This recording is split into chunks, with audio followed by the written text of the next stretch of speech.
En janvier 1923, un pain coûte 250 marks en Allemagne. En juillet, il en coûte 3500. En septembre, 1,5 million. En octobre, 2 milliards. En novembre, 200 milliards. 200 milliards de marks pour un pain. Ce n'est pas une erreur d'impression. Ce n'est pas une exagération rhétorique. C'est le prix réel, dans une boulangerie réelle, à Berlin, en novembre 1923. Des hommes poussent des brouettes remplies de billets pour acheter de quoi nourrir leur famille. Des femmes brûlent des liasses de marques dans leurs poêles parce que le bois coûte plus cher que les billets, mais que les billets brûlent aussi bien. Des enfants construisent des maisons avec des piles de billets de banque, comme s'il s'agissait de briques. L'hyperinflation allemande de 1923 est l'une des destructions économiques les plus complètes qu'une société moderne ait jamais traversée. En moins d'un an, la monnaie d'un grand pays industriel perd la totalité de sa valeur. Les économies d'une vie disparaissent en quelques semaines. Les contrats, les assurances, les obligations, les retraites, tout ce qui était libellé en marque devient littéralement sans valeur. Et dans les décombres de cette destruction économique, quelque chose pousse, quelque chose que personne, en janvier 1923, n'avait encore entendu parler. Un parti politique marginal dans une brasserie de Munich. Un homme qui parle de trahison, de complot, de revanche. Son nom est Adolf Hitler. L'hyperinflation de 1923 ne crée pas Hitler, mais elle crée le terreau dans lequel Hitler peut germer. Elle détruit la confiance dans les institutions, dans la monnaie, dans l'État, dans la démocratie naissante de la République de Weimar. Et une démocratie sans confiance est une démocratie sans défense. Ce n'est pas l'histoire d'une catastrophe économique abstraite. C'est l'histoire de comment une décision de politique monétaire, une série de décisions, prises par des hommes qui pensaient n'avoir pas le choix, a préparé la voie au pire régime du 20e siècle. Pour comprendre l'hyperinflation de 1923, il faut comprendre dans quel état psychologique et économique se trouve l'Allemagne à la fin de la Première Guerre mondiale, et pourquoi cet état rend le désastre monétaire presque inévitable. En novembre 1918, l'Allemagne signe l'armistice. Les armées allemandes ne sont pas défaites sur le terrain. Elles occupent encore des territoires étrangers. Elles se battent encore à l'Est. Mais l'économie de guerre allemande est à bout. Les sous-marins britanniques ont bloqué les importations allemandes pendant 4 ans. La nourriture manque, le charbon manque, les munitions manquent. L'arrière s'effondre pendant que le front tient encore. Le gouvernement civil, socialiste et libéraux qui viennent de renverser le Kaiser signent l'armistice pour éviter une invasion du territoire allemand. Les soldats qui rentrent au pays traversent des villes décorées de drapeaux et acclamées par des foules. Ils ne ressemblent pas à des vaincus. Ils ne se sentent pas vaincus. C'est dans cet espace, entre la défaite réelle et la défaite perçue, que naît le mythe du coup de poignard dans le dos. La Dolchstoßlegende. L'Allemagne n'a pas perdu la guerre sur le champ de bataille. Elle a été trahie de l'intérieur, par les socialistes, par les pacifistes, par les juifs. Les soldats invincibles ont été poignardés dans le dos par ceux qui ont capitulé à l'arrière. Ce mythe est faux, mais il est politiquement puissant, et il sera utilisé pendant les 15 années suivantes par tous ceux qui refusent d'accepter la défaite et ses conséquences. En juin 1919, le traité de Versailles impose à l'Allemagne ses conditions. L'Allemagne perd l'Alsace-Lorraine, la Posnanie, une partie de la Prusse occidentale. Elle perd toutes ses colonies. Elle est limitée à une armée de 100 000 hommes. Et l'article 231, la clause de culpabilité de guerre. Elle est déclarée seule responsable de la guerre, avec pour conséquence une obligation de réparation dont le montant total sera fixé en 921 à 132 milliards de marks or. 132 milliards de marks or, payables en versements annuels sur plusieurs décennies, une somme qui représente plusieurs fois le PIB annuel de l'Allemagne d'avant-guerre. Le gouvernement de Weimar, la nouvelle démocratie allemande, fragile, contestée à gauche par les communistes et à droite par les nationalistes, hérite de cette dette en même temps qu'il hérite d'une économie dévastée par 4 ans de guerre. Il doit payer des réparations avec des ressources qu'il n'a pas, à des créanciers qui n'acceptent pas d'excuses, dans une monnaie que la guerre a déjà commencé à éroder. L'Allemagne, de 1919 à 1922, vit avec une inflation chronique, mais encore gérable. Les prix montent rapidement par rapport aux standards d'avant-guerre, mais pas à des rythmes qui détruisent la vie quotidienne. Le mark se déprécie face aux devises étrangères, mais les Allemands peuvent encore planifier, épargner, faire des achats à terme. La Reichsbank, la banque centrale allemande, imprime des marques pour financer les dépenses du gouvernement que les revenus fiscaux ne couvrent pas. Ce mécanisme, la monétisation du déficit, est le moteur initial de l'inflation. Le gouvernement dépense plus qu'il ne perçoit, demande à la Banque centrale de créer de la monnaie pour combler la différence, et cette monnaie nouvelle, injectée dans une économie dont la production réelle n'augmente pas, dilue la valeur de la monnaie existante. C'est une logique simple, c'est aussi une logique qui peut fonctionner à petite dose. Des gouvernements font cela en permanence, à des rythmes gérables, sans provoquer de catastrophe. Le problème allemand est l'échelle. Les déficits à financer sont colossaux. Les réparations, les programmes sociaux pour les millions de chômeurs et d'invalides de guerre, les subventions aux industries vitales, les salaires des fonctionnaires. Et la Reichsbank imprime pour couvrir tout cela. Puis, en janvier 1923, la France et la Belgique envoient leurs troupes occuper la Ruhr. La Ruhr est le cœur industriel de l'Allemagne. Les mines de charbon, les aciéries, les usines chimiques qui produisent l'essentiel des richesses industrielles du pays. La France occupe la Ruhr parce que l'Allemagne a manqué à ses obligations de livraison de charbon et de bois au titre des réparations. Pour Paris, l'occupation est une garantie physique. Si l'Allemagne ne paie pas en monnaie, elle paiera en ressources directement saisies. Le gouvernement allemand répond avec la résistance passive.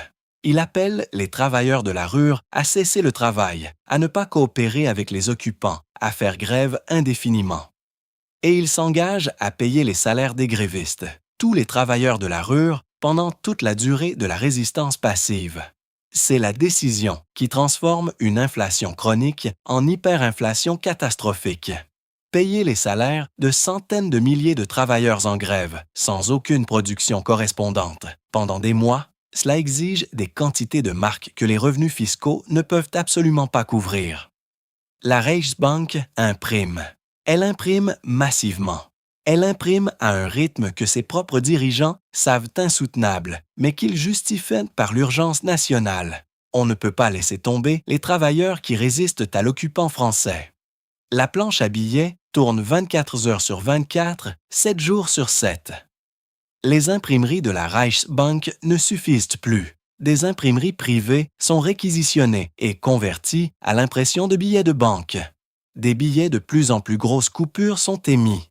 1000 marks, puis 10 000, puis 100 000, puis 1 million, puis 1 milliard, puis 100 milliards, parce que les coupures précédentes deviennent inutilisables dès qu'elles sont imprimées, leur valeur dépassée en quelques jours par la montée des prix.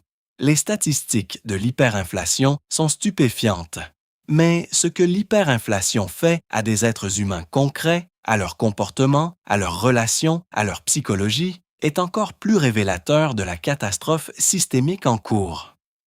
Les salaires sont payés 2 fois par jour, le matin et à midi, parce qu'un salaire payé le matin ne vaut plus la moitié de sa valeur le soir. Les épouses et les enfants attendent à la sortie des usines pour prendre les billets dès leur remise et courir les dépenser avant que les commerçants n'affichent de nouveaux prix. Dans les restaurants, les clients perdent leur repas avant de le manger, parce que le prix affiché au début du repas ne sera plus valable à la fin. Les travailleurs qui reçoivent leur salaire en marques font la queue pendant des heures devant les magasins et les marchés pour convertir immédiatement leurs billets en n'importe quel bien physique. Nourriture, charbon, tissus, outils, avant que la valeur de leur argent ne s'évapore. La vitesse de circulation de la monnaie s'emballe. Personne ne garde des marques plus longtemps que nécessaire, ce qui accélère encore l'inflation en injectant continuellement de la monnaie dans la circulation. Les perdants absolus sont les détenteurs d'actifs libellés en marque, les rentiers, les épargnants, les retraités, les détenteurs d'obligations et d'assurance-vie. Une famille qui avait économisé pendant 30 ans pour sa retraite se retrouve avec une fortune qui ne suffit pas à acheter un timbre-poste. Des retraites qui devaient assurer une vieillesse confortable deviennent sans valeur en quelques semaines. Des obligations d'État achetées pendant la guerre comme geste patriotique, on avait demandé aux Allemands d'investir leurs économies dans l'effort de guerre, valent zéro. La classe moyenne allemande, les fonctionnaires, les petits commerçants, les professeurs, les médecins, les ingénieurs, est anéantie économiquement. Ces gens avaient fait confiance aux institutions. Ils avaient épargné. Ils avaient investi dans la stabilité. Et la stabilité les a trahis d'une manière si totale, si brutale, si inexplicable pour eux que leur confiance dans les institutions, dans la banque, dans l'État, dans la démocratie, ne se rétablit jamais vraiment. Les gagnants, eux, sont ceux qui ont des dettes libellées, en marque, parce que ces dettes s'évaporent avec l'inflation. Les industriels qui ont emprunté massivement pour acheter des usines et des équipements remboursent leurs prêts avec des marques qui ne valent plus rien. Hugo Stinnes, le plus grand industriel allemand de l'époque, construit un empire en rachetant à crédit des dizaines d'entreprises et en remboursant ses dettes avec de la monnaie dépréciée. Les propriétaires immobiliers remboursent leurs hypothèques avec des marques sans valeur et se retrouvent propriétaires, libres et quittes. Et ceux qui ont des devises étrangères, des dollars américains, des livres sterling, des francs suisses, peuvent acheter l'Allemagne pour une bouchée de pain. Des Américains et des Britanniques visitent lentement l'Allemagne en 1923 comme des touristes dans un pays en liquidation. Des repas gastronomiques pour quelques centimes, des œuvres d'art pour quelques dollars, des entreprises entières pour des sommes dérisoires. En novembre 1923, le gouvernement allemand prend enfin les mesures qui auraient dû être prises des mois plus tôt. Un nouveau chancelier, Gustav Stresemann, met fin à la résistance passive dans la Ruhr, acceptant une humiliation politique pour stopper l'hémorragie financière. Et une nouvelle monnaie est créée, le Rentenmark. Le Rentenmark est une invention de génie pratique dans sa conception. Il est garanti non pas par l'or dont l'Allemagne n'a plus, mais par les terres agricoles et les propriétés industrielles allemandes, converties en hypothèques fictives servant de garantie symbolique à la nouvelle monnaie. La garantie est en grande partie illusoire. On ne peut pas réellement convertir un Rentenmark en une parcelle de terre agricole, mais elle fournit ce dont la monnaie a besoin. Une histoire crédible sur laquelle bâtir la confiance. Un Rentenmark est échangeable contre 1000 milliards d'anciens marks. La conversion est brutale. Les économies qui avaient survécu sous forme de marques sont effacées dans cet échange. Mais l'hyperinflation s'arrête. En quelques semaines, les prix se stabilisent. En quelques mois, une économie normale recommence à fonctionner. Mais la stabilisation ne répare pas ce que l'hyperinflation a détruit. Elle ne rend pas leurs économies aux rentiers ruinés. Elle ne restaure pas la confiance des épargnants trahis. Elle ne réconcilie pas la classe moyenne avec les institutions qui l'ont abandonnée. Ce que l'hyperinflation laisse derrière elle en Allemagne en 1923 est invisible dans les statistiques économiques, mais présent dans chaque conversation de café, dans chaque réunion de famille, dans chaque vote aux élections suivantes, une rage froide, une humiliation brûlante et une conviction profonde que les élites, les politiciens, les banquiers, les spéculateurs ont volé l'avenir de l'homme ordinaire pendant que certains s'enrichissaient sur ses ruines.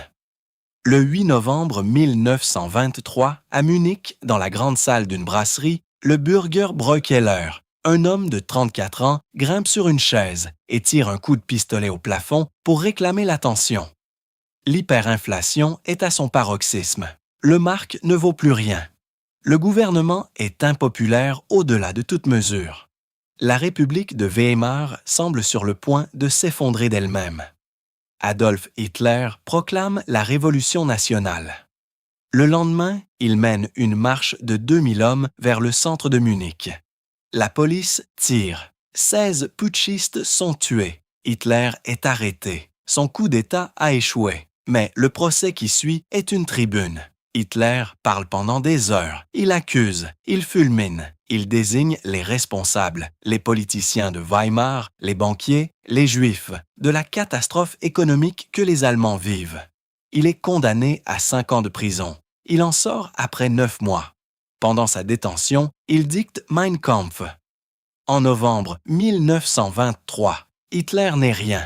Un agitateur régional bavarois.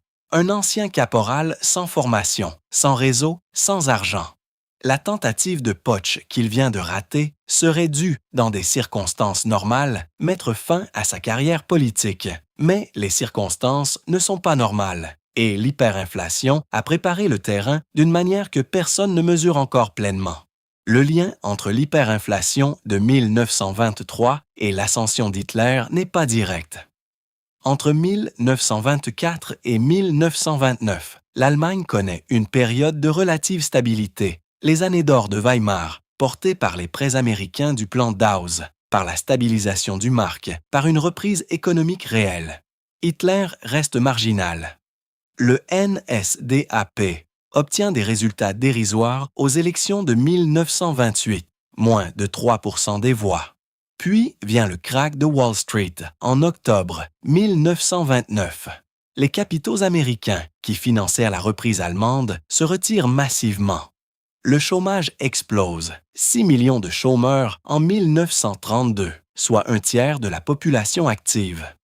La Grande Dépression frappe l'Allemagne avec une violence particulière, précisément parce que sa reprise reposait entièrement sur des capitaux étrangers volatiles. Et là, dans cette nouvelle crise économique, la mémoire de 1923 agit comme un amplificateur. Les Allemands qui avaient vécu l'hyperinflation ou dont les parents l'avaient vécue portent en eux une terreur viscérale de la répétition. Ils ont vu ce que l'effondrement économique peut faire. Ils savent que les institutions peuvent te trahir, que la monnaie peut mourir, que les élites peuvent s'enrichir pendant que le peuple perd tout. Cette terreur mémorisée rend le discours de Hitler d'une efficacité redoutable. Il ne propose pas seulement de résoudre la crise présente, il propose de punir les responsables de toutes les crises passées. La trahison de 1918, l'humiliation de Versailles, le vol de 1923. Ces boucs émissaires, les Juifs, les marxistes, les politiciens de Weimar, sont les mêmes que ceux que la propagande nationaliste avait désignés pendant 10 ans. Les élections de septembre 1930, le NSDAP passe de 2,6% à 18,3% des voix. Les élections de juillet 1932, 37,4%. En janvier 1933, Hitler est nommé chancelier. L'hyperinflation de 1923 n'a pas créé Hitler. Elle a créé les conditions dans lesquelles son discours pouvait être entendu, cru, voté. Elle a détruit la confiance dans la démocratie parmi exactement la classe sociale, la petite bourgeoisie ruinée, les rentiers spoliés, les fonctionnaires humiliés, qui auraient dû être le rempart naturel de la République de Weimar contre les extrémismes.